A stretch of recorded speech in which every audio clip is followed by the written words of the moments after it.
The number one thing that kills deals isn't lack of pressure, it's lack of trust.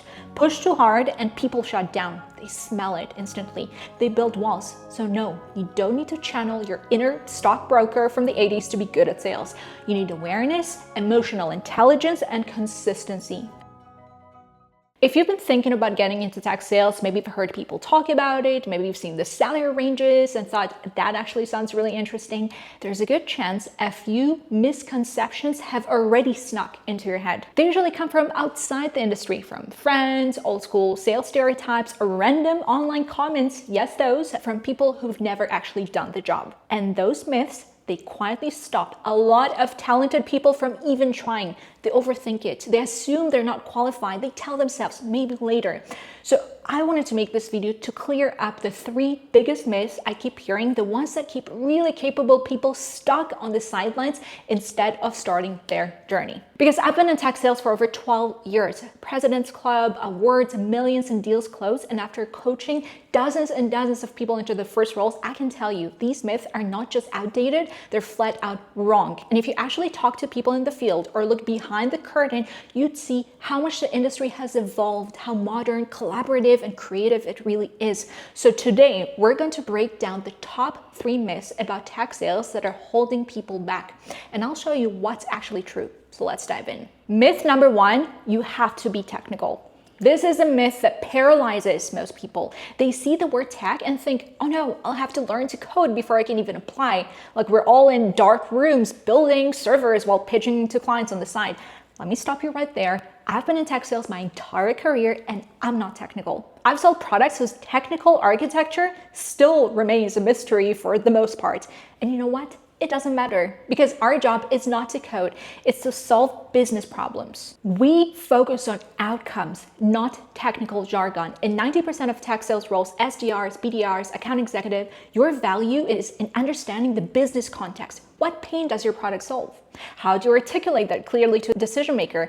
That's what matters. The technical deep dives, you'll have a pre-sales or solutions engineer who joins the call for that. Their job is to talk APIs. Yours is to translate value. Now, don't get me wrong, it does help if you're a fast learner and are a fan of technology. You'll need to keep up with product updates, new features, and how they tie to real business impact. But that's learning again, and the business applications and features, not coding and the technical bits and bytes. So if you've been holding off because you don't have a technical background, stop. Companies will train you on what you need to know. And again, I say this as someone who's closed millions and millions of dollars in deals without ever writing a single line of code in my life. So unless you're trying to sell cybersecurity infrastructure to NASA, you're fine. Myth number 2, you have to be super pushy to be good. This one makes me laugh because whenever people picture sales, they still imagine the 1980s, like someone in an oversized suit shouting into a phone, high-fiving after closing a deal that may or may not even exist. That's not sales anymore. That's a historical artifact. Modern sales is the opposite of that. Buyers today are educated. They've already done the research, read reviews, compared competitors, maybe even tested your product before you ever speak to them. So the idea that you need to strong arm someone into buying, completely outdated. If you try that, you'll just get ignored faster than a high DM on LinkedIn. Your job now is to help buyers make sense of information, to clarify, simplify, and guide. It's not always be closing, it's always be helping them make a confident decision.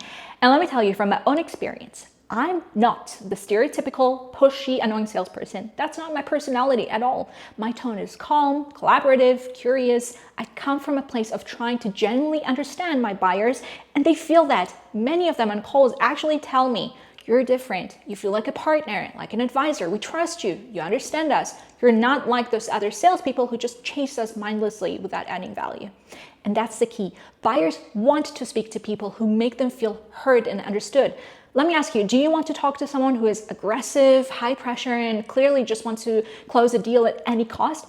No one does. We don't want pressure. We want clarity. Real urgency in a deal doesn't come from fake scarcity, discount expires Friday nonsense. It comes from understanding the buyer's priorities, their timelines, what's at stake if they don't act, and aligning your process to that. That's where true momentum is built. Cheap urgency, like tossing out last-minute discounts, is usually the last resort when someone hasn't built real alignment. The number one thing that kills deals isn't lack of pressure. It's lack of trust. Push too hard and people shut down. They smell it instantly. They build walls. So no, you don't need to channel your inner stockbroker from the 80s to be good at sales. You need awareness, emotional intelligence, and consistency. And funny enough, actually, introverts often excel here because they listen, they pick up a nuance, and they build relationships that last. That's what gets deals done today. Myth number 3, tech sales is just cold calling all day. If that were true, I would have retired after 1 month. Yes, cold calling exists. In some roles, it's a significant chunk, but it's one of many tools. Tech sales today is way more creative and collaborative than people realize. Even as an entry-level SDR, you're doing a mix of things: writing personalized emails, creating short videos, messaging people on LinkedIn in a super targeted manner, collaborating with marketing and account executives, learning your product, update, your industry, your ideal customer profile. You're researching companies, identifying pain points, brainstorming with your account executive about strategy. It's not a call center, okay? It's a creative operation. And as you move up to account executive roles, you'll run discovery calls, demos, negotiations, pricing discussions, all of it. There's storytelling, there's psychology, project management, data. You'll work with product, marketing, legal, finance, everyone in the company, okay?